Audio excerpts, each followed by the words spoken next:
Los tiempos pandémicos son adecuados para la reflexión, para pensar en torno a una condición humana no muy estimulante, pero sin duda importante: la finitud. Sin duda, las contingencias sanitarias nos recuerdan que no somos imperecederos. A este respecto, y sin contarse a sí mismo, ¿cuál será el animal más mortífero para el hombre? ¿Serán acaso los leones, jaguares, elefantes, hipopótamos, rinocerontes, osos, hienas, cocodrilos, cobras o quizá los tiburones? No, ninguno de ellos, ni siquiera sumados, rivalizan con él.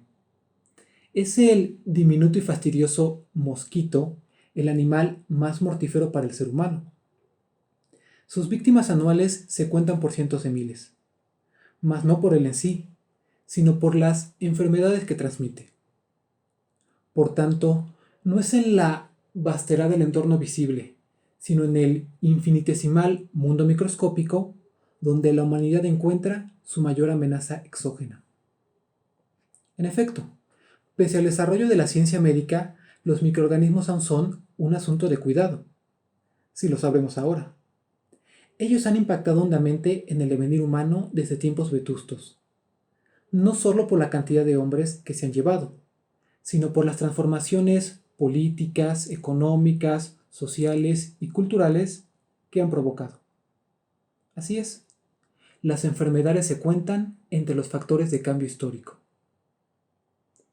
Tan solo los primeros historiadores, Heródoto y Tucídides, las refirieron en sus obras. Y no solo ellos. Podríamos remontarnos más hasta llegar a los antecesores primigenios de la historiografía, o sea, los relatos mítico-poéticos.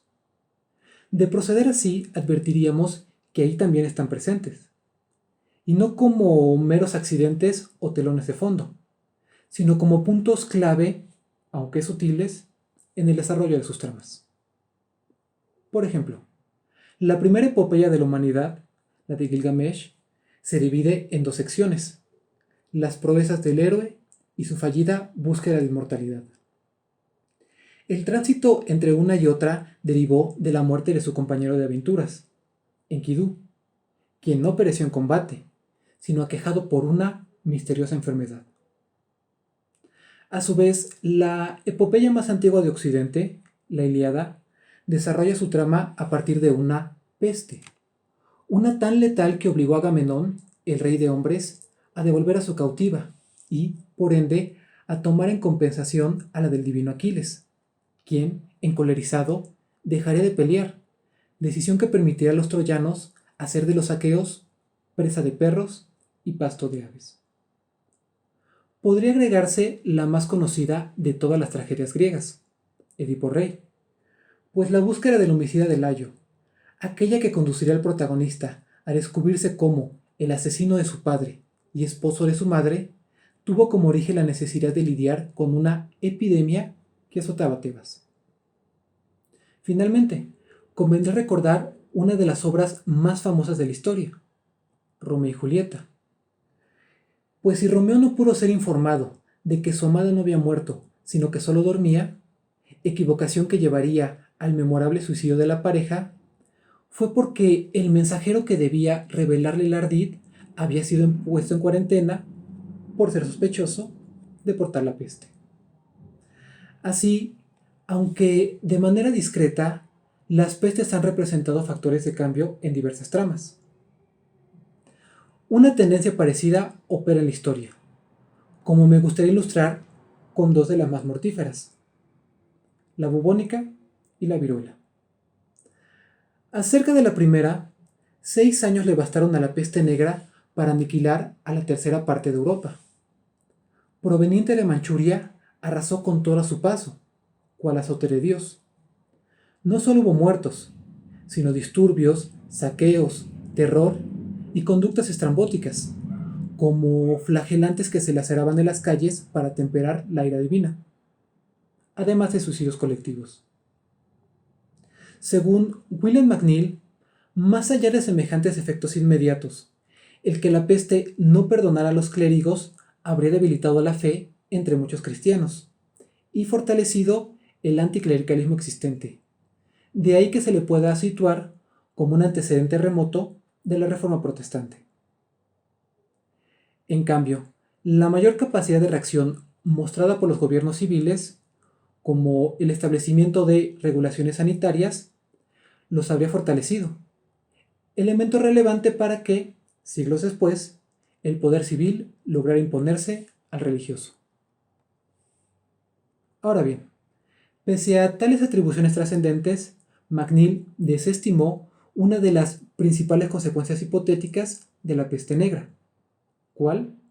Nada más y nada menos que haber sido un factor destacado en la disolución del feudalismo. Así es, académicos como Massimo Livi Bacci y Daron Acemoglu han sostenido que la debacle demográfica causada por la peste habría tenido un efecto positivo en los siervos sobrevivientes. Mejoras salariales para empezar. Más aún, han sugerido que la escasez de fuerza laboral les habría dado a estos un mayor poder de negociación, el cual habrían utilizado para aflojar las rígidas estructuras feudales.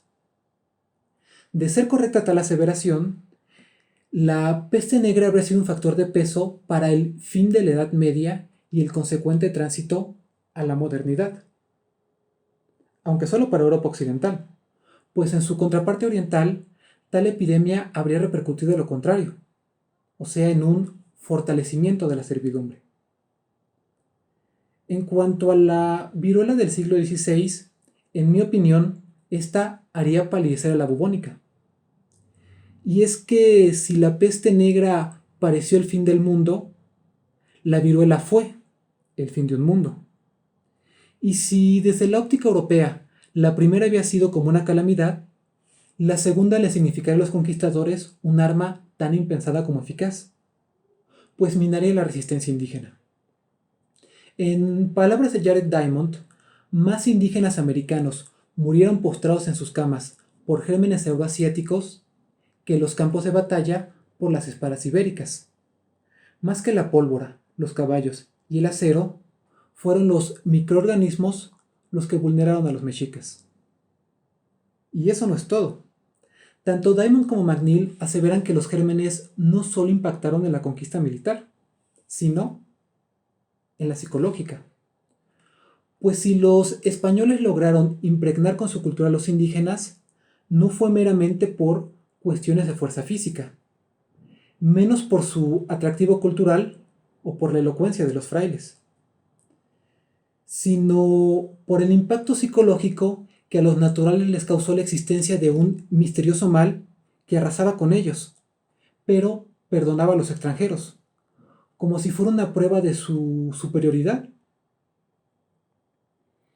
De tal suerte, si el descubrimiento de América se cuenta entre los hechos más trascendentes de la historia, habría que sumarle la capacidad europea para explotar tal hallazgo. Y en ese entorno, los microorganismos se situaron en la cima de las ventajas que permitieron un dominio, en términos generales, efectivo, veloz y duradero. Frente a semejante panorama, podríamos concluir que las epidemias trascienden su momento. Sus efectos perduran en la sociedad. Y en términos más específicos, ellas actúan como un gran desequilibrador. Y creo que es en esa ruptura de equilibrios donde se halla la base de su trascendencia, de su consistencia como factor de cambio histórico.